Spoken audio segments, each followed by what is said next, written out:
Hi all! In this beginner guide, we talk about the most important first steps and useful tips for starting out in Green Hell. Now, there are different game modes, difficulties and custom options.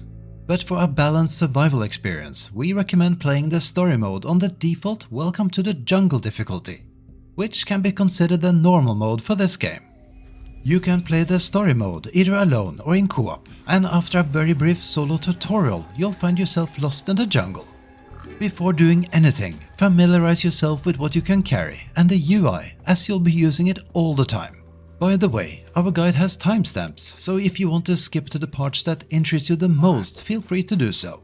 Oh, and if you like what you see, please don't forget to support us with a comment, like or subscribe. By pressing F, you can look at your solar-powered watch. This will be your best friend, as its macro element scanner will show you the status of your basic nutritional needs. Red for proteins, yellow for carbohydrates, green for fats, and blue for hydration. In order to maintain these stats, you'll have to learn which foods you have to consume. As a rule of thumb, red usually means meats, yellow fruits, green nuts, and blue water. Your watch also has a compass, which helps you with moving across the jungle and with orientation. One of your first goals will be to find a map. But even if you have one, you will never see a marker for your own location or those of your friends on it. The only way to tell where you are on a map is by reading the directional coordinates. So this will take a bit time to get used to.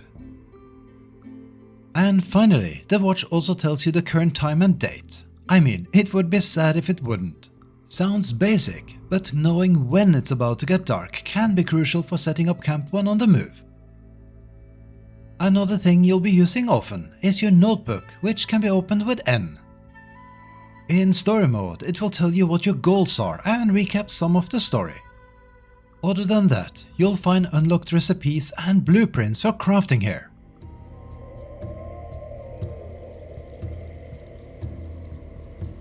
As well as notes on remedies and effects of consumables you have explored. There's also a page listing the macro elements of your watch. And lastly, there's a page that shows you your skill progress with the various weapons and tools. Tab opens your backpack. Here, you'll be able to store weapons and tools.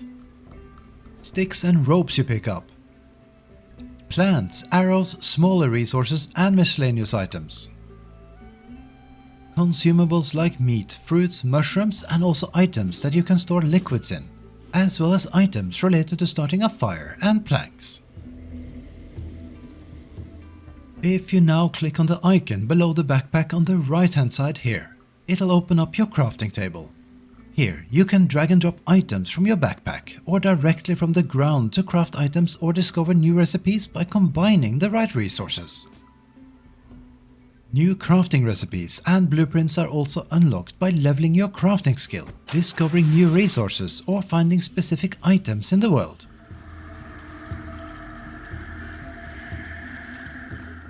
Selecting the icon with the magnifying glass lets you inspect your body, which in this case are your arms and legs. You can also rotate your limbs by holding the right mouse button to locate wounds or parasites.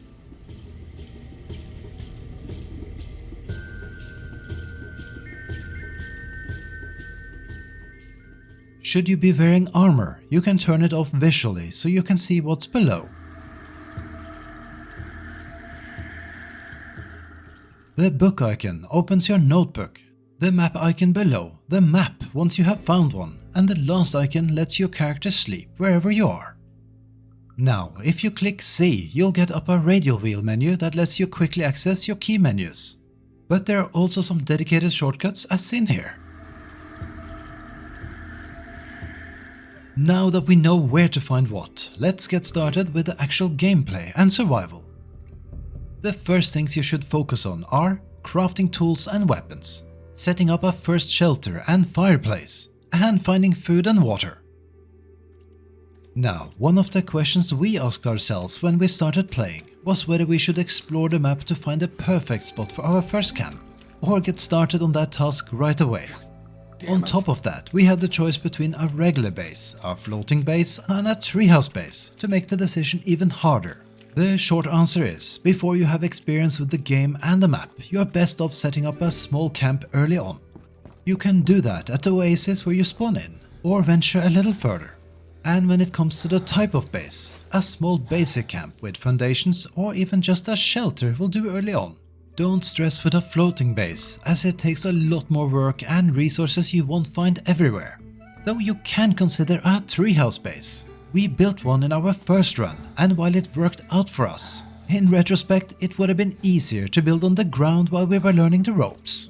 Whatever you do, we recommend to build fairly close to a water source, as you'll need access to water on a regular basis. Fuck off me! Now, let's craft some basic tools and weapons.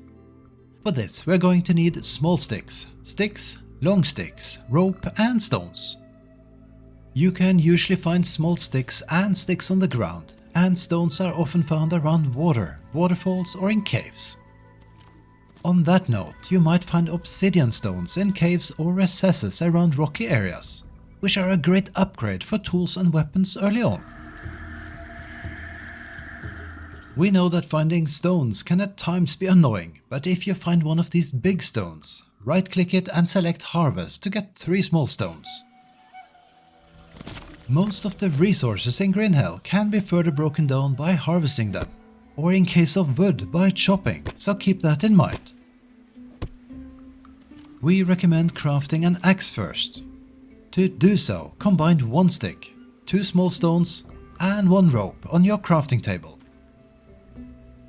Alternatively, you can also craft a simpler stone axe, which only requires 1 stick and a small stone, but it's a bit weaker than the axe. Rope can be found on larger trees with lianas all across the jungle. Now that you have an axe, you can also start chopping down trees. By the way, everything in the jungle regrows over time. However, should you chop down the stump of a tree, they won't be able to regrow. Medium-sized trees usually yield 2 logs, some long sticks and sticks. Logs are fairly precious when it comes to building, but should you chop them, they will break down into long sticks and a plank. Alternatively, you can harvest them for sticks and a plank. And as far as we know, breaking down logs is the only way to obtain planks in game. The next useful item you should craft is a spear. A weak spear only requires a long stick, while the next better stone spear requires a long stick, 2 small stones and a rope, but you need to first craft a stone blade using the 2 small stones.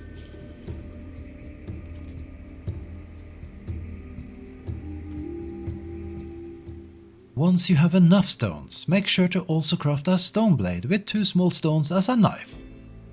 And lastly, you will need a hand drill to start fires. Craft it with either 1 stick and a small stick, or alternatively 1 plank and a small stick. While looking for a build spot or building your first camp, make sure to keep an eye out for coconuts. You can usually find them on the ground not far from a coconut tree. And sometimes you can also see them fall. If you find one, we recommend looking up, as there are usually 2 more coconuts up in the tree. You can get them to fall down by throwing your spear, or by simply throwing small stones. Another weapon to consider is the bow, that can be crafted by combining 1 long stick and 1 rope. Arrows can be crafted with a small stick and 2 feathers each. The easiest source for feathers when starting out are the dead birds you can occasionally find laying on the ground. A bow will be the best weapon for ranged attacks and defense, but it will take some practice.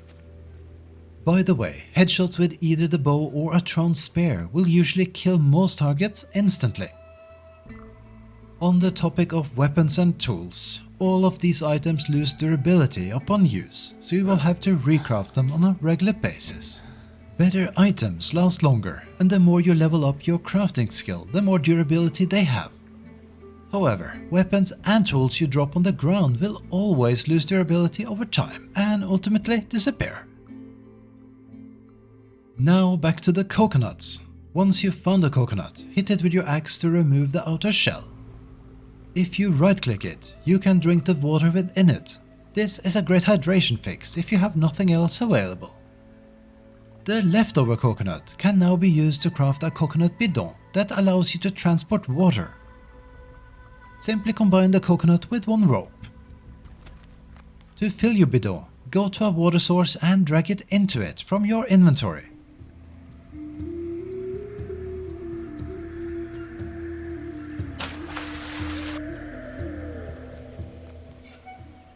Additional coconuts you find can be harvested after drinking from them, giving you coconut flesh, which is a good source of fats, as well as 2 empty coconut bowls.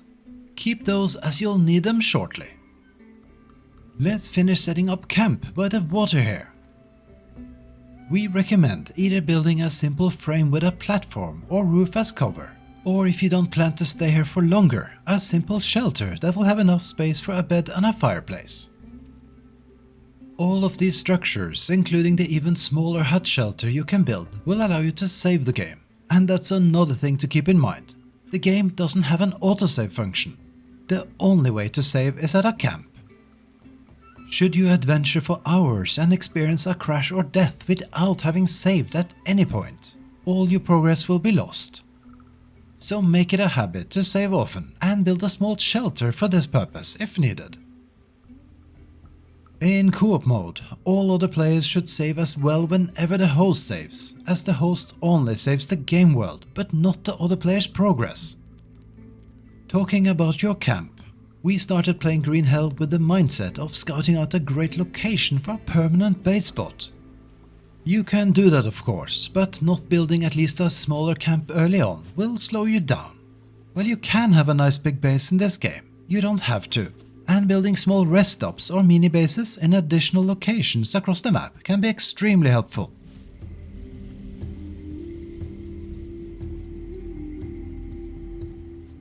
Okay, with the shelter done, we can save. Let's build a fireplace and bed underneath it. By the way, many blueprints in your notebook have alternative versions you can build. For example, you can build a leaf bed or a banana leaf bed. We recommend you choose whatever resource is more readily available or which you have easier access to. Sleeping will not only pass time, but also restores your energy levels, and should you ever get a fever, which you will, you can also recover from it by sleeping. When you sleep, time also passes at an increased rate, which by the way only works in co-op when all players sleep at the same time.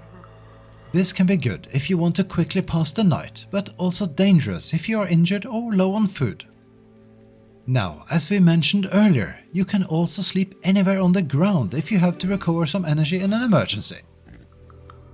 However, sleeping on the ground for more than a brief moment risks contracting worms and incurring a small sanity penalty, so only do this if it's absolutely unavoidable. We'll talk about remedies and healing items for the most common injuries and conditions shortly. Since we touched on energy and sanity, you can observe both of these stats as well as your overall health in the lower left corner of your screen. Sanity is a crucial stat to maintain, as if it significantly decreases, you will start hearing voices. And once critical, you'll start seeing hallucinations and likely die. Plus, it can be extremely annoying.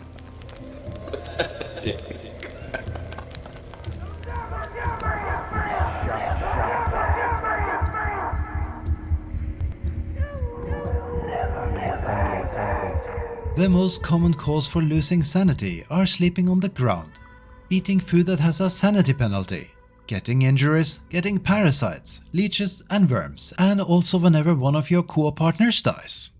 Sleeping in a bed, being by a campfire, treating your wounds and certain foods can help you with maintaining your sanity. Energy is spent by doing most activities as well as sprinting. To restore it, make sure to get enough sleep and eat certain foods, like for example most cooked meats or these blue mushrooms, which can only be found on the very large trees. Should you lose all of your energy before you manage to reach a bed or eat, then you will inevitably pass out wherever you are, which is the same as sleeping on the floor. In co-op mode, instead of simply waking up, you'll have to wait until a timer runs out. One of your friends can also revive you, but keep in mind that you can't look at your watch for coordinates when you're unconscious, so unless your friend is close, it might be tricky to find you. Now we built our fireplace beneath our shelter, for the simple reason that rain will extinguish open fire. By the way, to start a fire like we did earlier, you will be needing a handrail as well as tinder. That can be dry leaves from palm trees or bird nests you find. But you can also get tinder by leaving small leaf piles to dry on the ground or by harvesting various herbs for fiber. A basic small fire has 2 cooking points. Larger versions have more. You can cook meat you harvested from animals or small fish and snails directly on the cooking point, or boil them in water. If you remember the coconut halves we picked up earlier, then these can be used as cooking bowls. Simply place them on the cooking point and fill them with water from your bidon. This will boil the water and provide you with fresh, safe drinking water. Additionally, you can also cook meat, fish and herbs as well as bones in a bowl with boiled water. These soups and brews usually provide an increased level of nutrition, and many of them have healing properties. Should you find yourself without fireplace or need a backup for water, you can also leave empty coconut halves on the ground outside your shelter. During periods of rain, these will automatically fill with sips of fresh water. When out adventuring, we recommend to always have a preferably filled coconut bidon with you, so you can create drinking water on the go. There are also some fruits that can help you with a bit of hydration, and they look like this.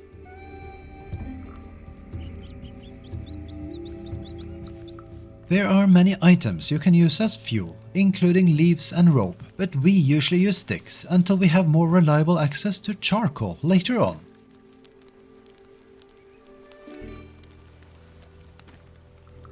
To ignite fires quickly, craft a weak torch with 1 stick and 1 rope and carry it with you.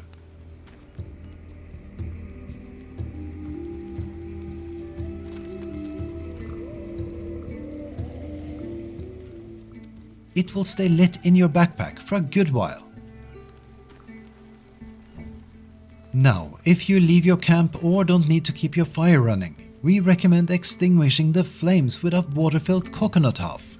All fires eventually burn out if not refueled on a regular basis, which means you need to rebuild them. In order to find food, other resources, blueprints and progress with the story, you have to explore, and the jungle is a dangerous place. Green Hell is a game that is unforgiving if you make mistakes, and if you're not able to get out of sticky situations quickly, you might end up dying.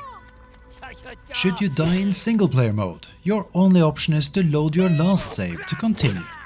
However, in co-op mode you drop all your items and wake up wherever you slept last, and you can recover items you dropped at the site of your death. But at least in our experience, you will always lose a random number of items permanently, and if you have bad luck, that could be your best weapon, tools or resources. Whichever mode you play, saving often is key, as there is no autosave. Things that helped us survive in the first days were bananas, as they are great for carbohydrates. Nuts, which usually drop from palm trees with the reddish stem.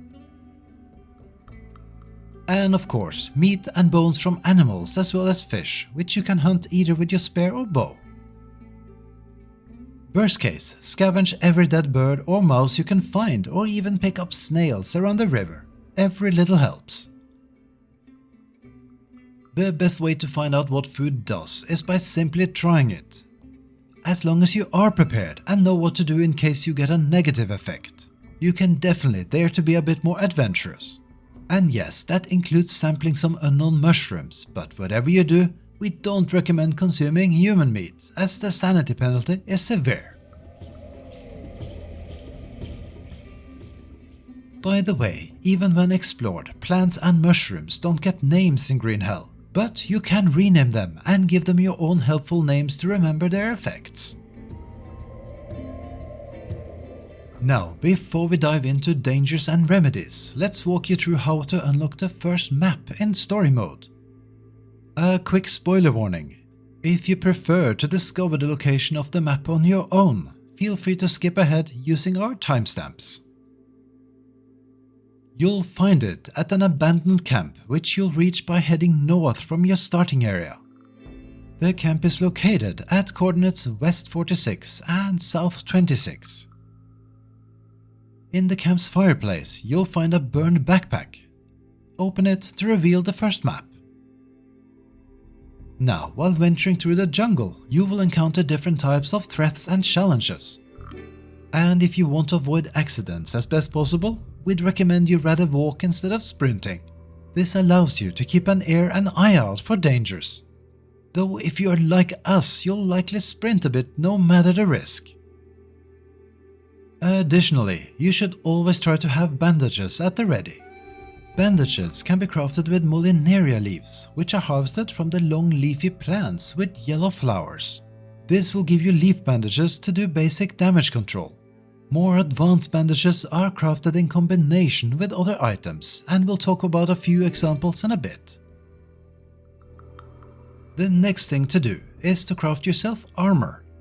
The most basic but still effective armor is crafted by combining a banana leaf and 2 ropes. Make one for each arm and leg and replace when necessary. Armor will help you avoid getting most wounds and can be a lifesaver.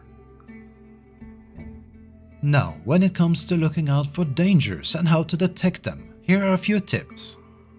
Snakes usually hide in bushes and can be heard rattling when close. Spiders are often found around banana trees or in caves. And scorpions exclusively in and around caves. Both critters are small but make a distinct scratching sound. When crossing shallow riverbeds, look out for stingrays, as they can also cause venomous wounds when stepped on. Venom can be cured by various items. The easiest fix is to consume leaves from plantain lilies. That's the plant with the white-rimmed leaves and purple flowers. Alternatively, you can also create a dressing with either plantain lily or tobacco leaves, which takes care of the wound at the same time. You can recognize tobacco plants by their pink flowers. Simply combine the leaves with a leaf bandage. While exploring, you will come across hostile tribesmen, and there's also a chance for them to attack your base once in a while. There are different types of tribesmen, from those who attack with spears to archers. They will also wreak havoc in your base and destroy what they can, so be on the lookout and preferably have your bow at the ready. Then there are more annoying predators out there, like jaguars. They are really good at surprising you, and unless you walk slow and keep your distance, will attack you. Lacerations you can get from their attack can easily get infected when using just leaf bandages. Ideally, you would want to use ash or honey dressings, but you might not have those early on. Should you get an infection, you need to place maggots on your wound in order to clean the dead flesh. Maggots can be found on dead animal carcasses or when harvesting spoiled meat. Once clean, you will get the option to apply a bandage to the wound again. Now, whenever something affects you negatively, you will see an icon above your health bar. The magnifying glass is a sign that you should inspect your body. While doing so, you can rotate your arms and legs to find the source of trouble. If you weren't attacked or fell recently, this is most of the time a sign that you have leeches, which can be easily removed from your limbs while inspecting. If you have slept or passed out on the ground, it could be worms. These will need to be removed before the wound can be bandaged. You can do so with a bone needle or fish bone, which you can get from harvesting bones or fish. The skull symbol indicates a venom wound, which usually comes with a fever that's indicated by a thermometer icon.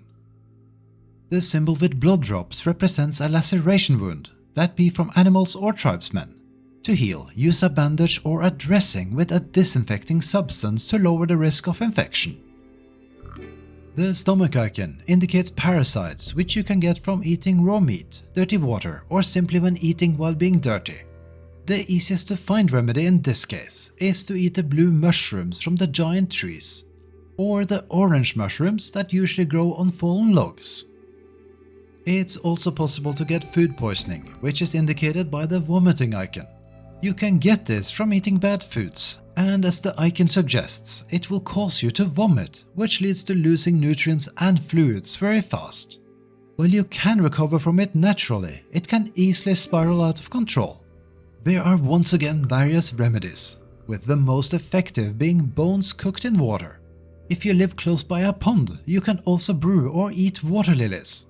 By the way, to cook any kinds of soup or brew, you will always have to boil the water first and then add the ingredients afterwards.